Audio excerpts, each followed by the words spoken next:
Futuros doutores e futuras doutoras, tudo bem com vocês? Espero que sim. A nossa maior fraqueza está em desistir. O caminho mais certo de vencer é tentar outra vez. Estamos começando mais uma videoaula de geografia.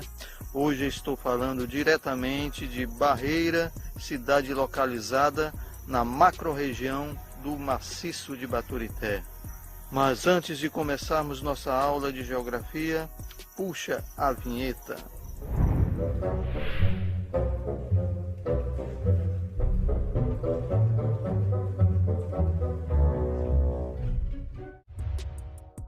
Bom, galerinha, nosso assunto de hoje será analisando a pobreza.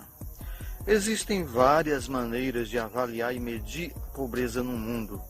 A análise dos principais indicadores socioeconômicos de um país é uma delas, o que nós vamos ver hoje. Começando pelo Produto Interno Bruto, também conhecido como PIB, é a soma dos bens e serviços produzidos por uma nação no decorrer de um ano. Esse índice não considera rendas eventualmente enviadas para fora do país ou recebidas do exterior. Por isso, é denominado interno. Ajuda a medir a capacidade de produção. Quanto maior o PIB, mais rica é uma nação.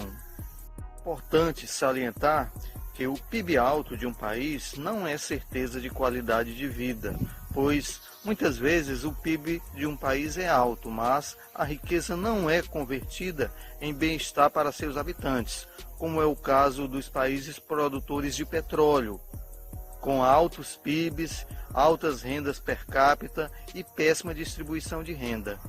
O crescimento econômico mundial no século XX foi marcado por duas características.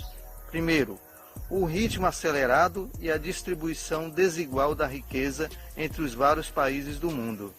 Embora tenha aumentado 112 vezes entre 1750 e 2010, o PIB mundial concentra-se em alguns países ou regiões, como você pode observar no mapa.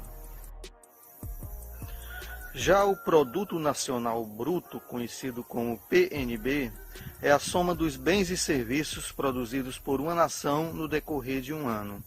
Entretanto, nesse cálculo, considera-se ainda a renda obtida pelo capital nacional, que está no exterior, subtraída pelo capital que foi enviado para fora do país nesse período, levando-se em conta lucros de transnacionais, por exemplo. Como o cálculo leva em conta o capital nacional, que está fora do país, e não considera a renda do capital internacional, usa-se o qualitativo nacional. Portanto, o PIB mais a renda recebida do exterior menos a renda enviada para o exterior vai ser igual ao PNB, que é o Produto Nacional Bruto. Países desenvolvidos que recebem os lucros de suas transnacionais, como os Estados Unidos, têm um PNB maior que o PIB. Já os países não desenvolvidos têm PIB maior que o PNB. Por quê? Porque empresas transnacionais que nelas atuam enviam os lucros para a matriz localizada em outro país. Já paridade do poder aquisitivo, PPA, ou paridade do poder de compra, PPC, constitui-se um fator de conversão do poder aquisitivo, no qual se verifica quanto em moeda do país é necessário para obter o mesmo que um dólar americano pode comprar nos Estados Unidos. Esse índice é utilizado para o cálculo do PIB per capita na composição do Índice de Desenvolvimento Humano. Já a renda per capita, o que é? É o PIB de um país dividido pelo número de seus habitantes.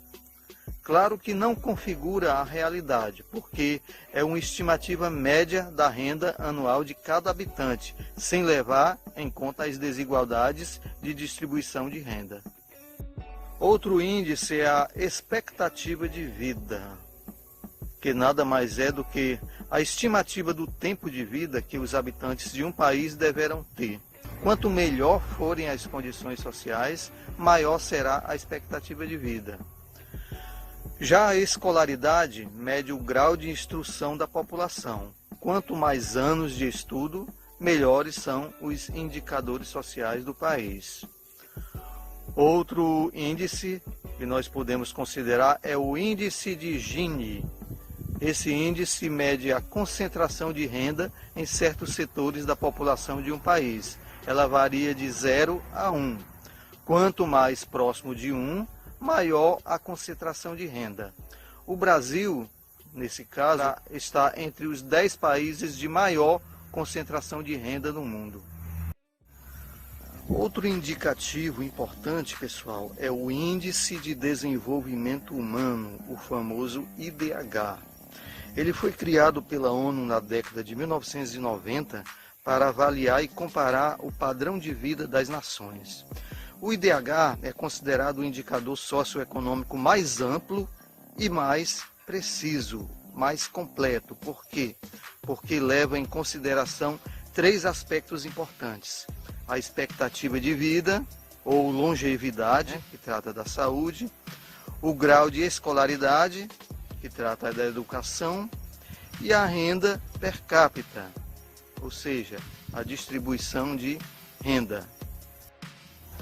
O IDH, portanto, é a média comparativa dos valores correspondentes a esses 3 aspectos.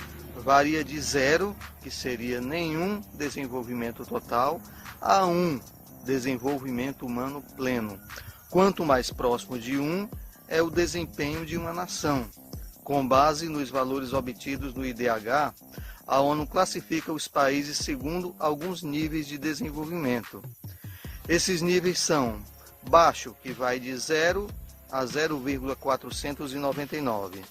Médio, que vai de 0,500 a 0,699.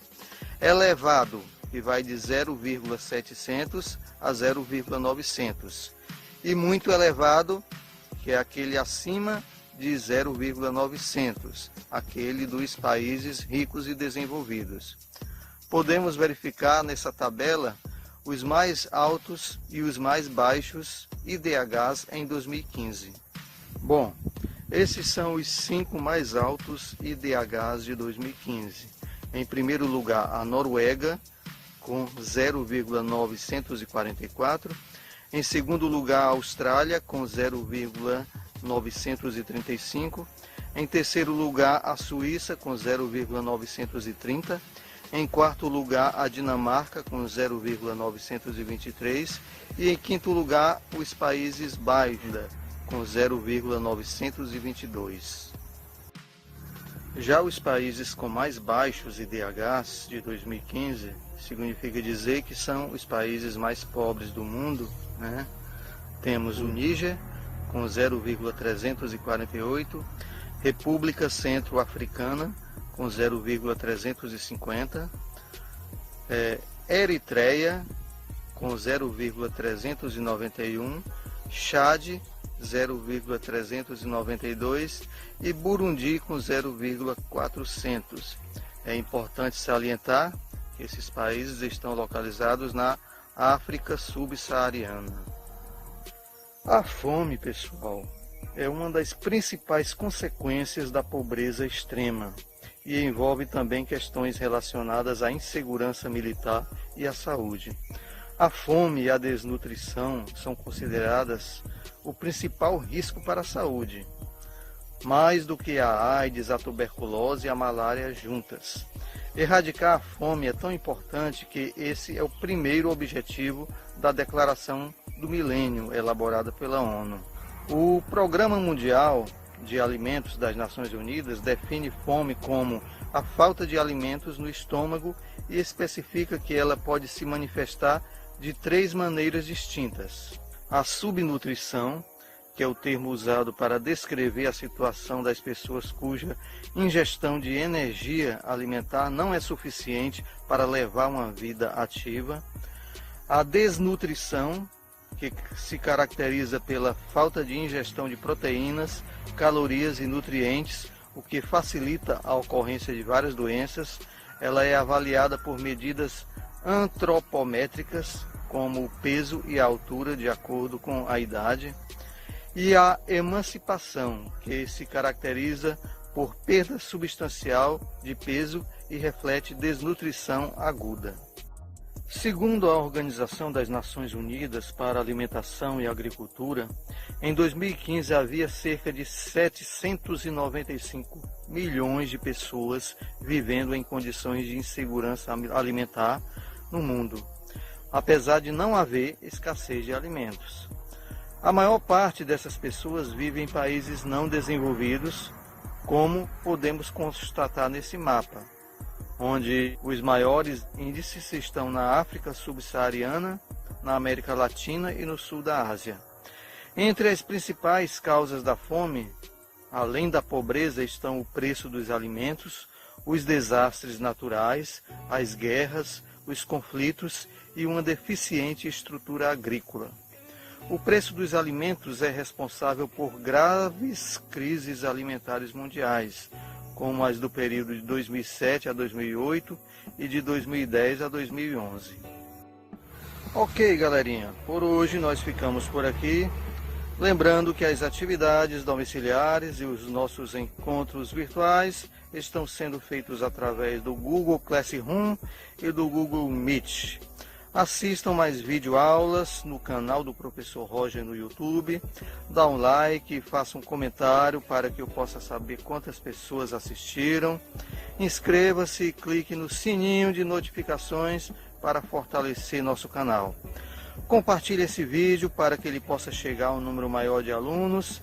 Respondam às atividades que vocês estão recebendo e acumulem pontos nesse bimestre.